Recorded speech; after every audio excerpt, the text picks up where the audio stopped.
আসসালামু আলাইকুম। আজকে ঐতিহাসিক 17 নভেম্বর। আজকে দুপুরের দিকে জুলাই আগস্ট আন্দোলনের ঘটনার দুইটা মামলায় শেখ হাসিনা এবং সাবেক স্বরাষ্ট্রমন্ত্রী আসাদুজ্জামান খান কামাল এই দুজনের মৃত্যুদণ্ডের রায়ের ঘোষণা এসেছে।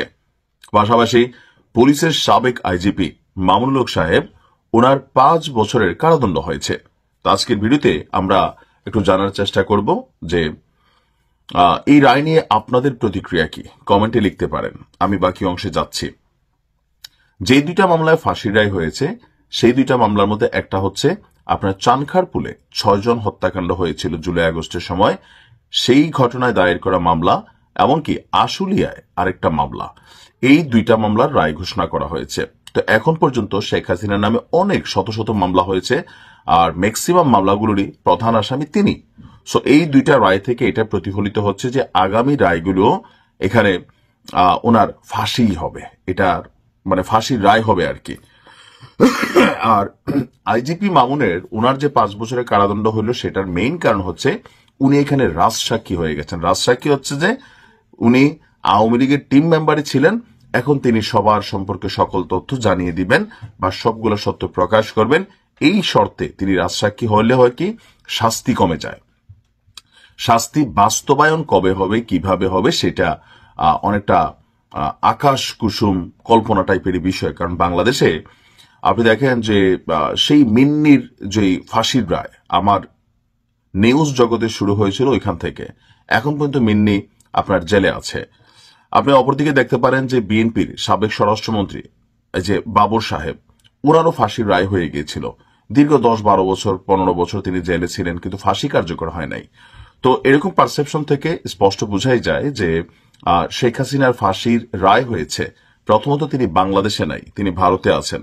ভারত জীবনেও তাকে বাংলাদেশে ফেরত পাঠাবে না। সো এই রায়টা খাতা কলমেই কার্যকর থাকবে। প্রকৃতপক্ষে উনি দেশে আসবেন, ওনাকে ফাঁসিতে ঝুলানো হবে, এই কাজটা ভারত কখনো হতে দিবে না। আর যেই সরকারে যিনি থাকবেন এটা একটা হিউজ চ্যালেঞ্জিং বিষয় থাকবে। এটা এত সোজা বিষয় না কোথাও না কোথাও, যেহেতু তিনি শেখ হাসিনা।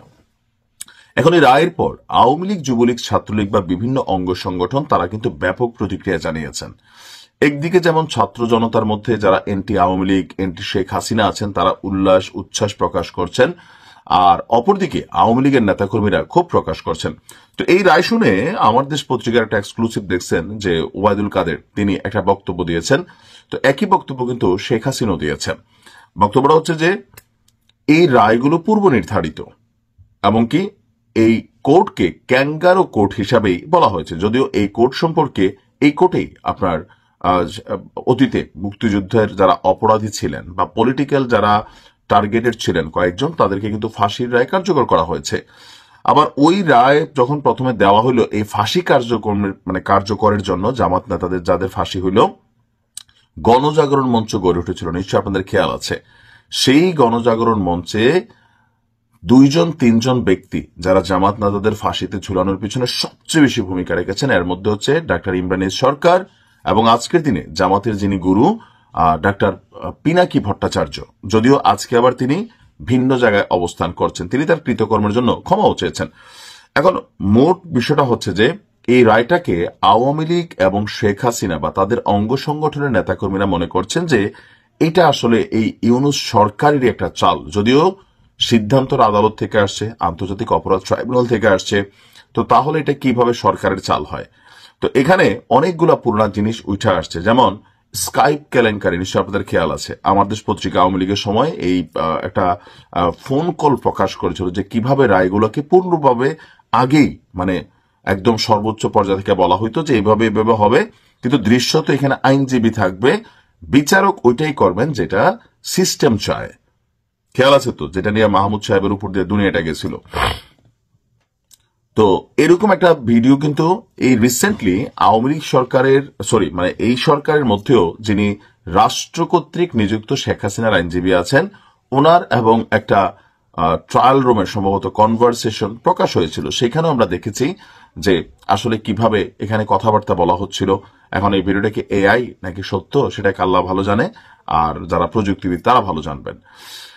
তো এই রায়গুলা যেহেতু আগেও সিস্টেম ছিল, তো আওয়ামী লীগ এখন মনে করছে যে এখন এটা আবার সিস্টেমের মধ্যেই ঢুকতেছে। আওয়ামী লীগের যারা কর্মী সমর্থক এবং জনগণের এক অংশ বিশ্বাস করছে যে এখানে প্রভাবিত হয়েছে আপনার এই আন্তর্জাতিক অপরাধ বিচার আদালত।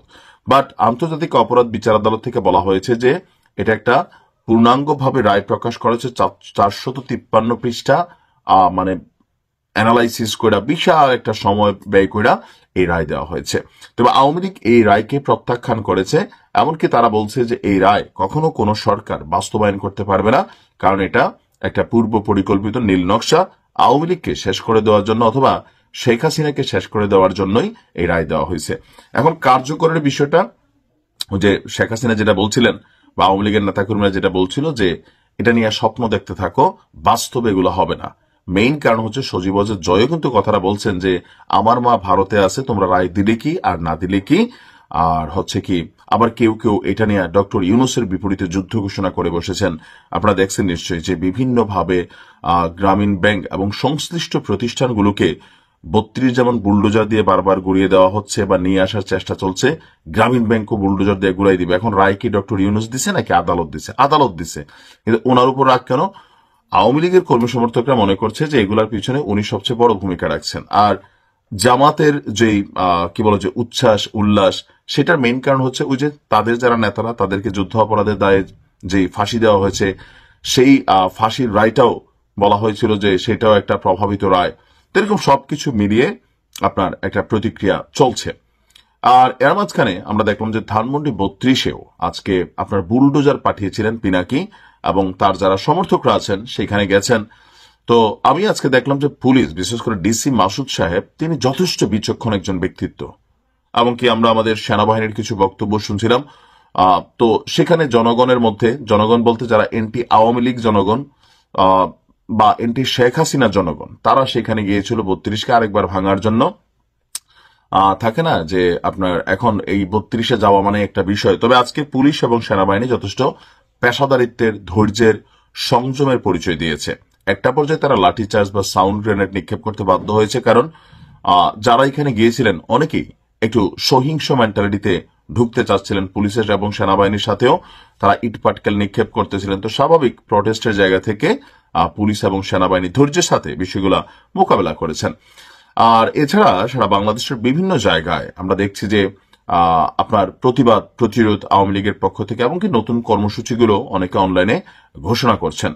তো এই পর্যন্ত দলগতভাবে বিএনপির প্রতিক্রিয়া হচ্ছে খুবই সুন্দর একটা রায় হয়েছে, জামাত তো খুবই খুশি।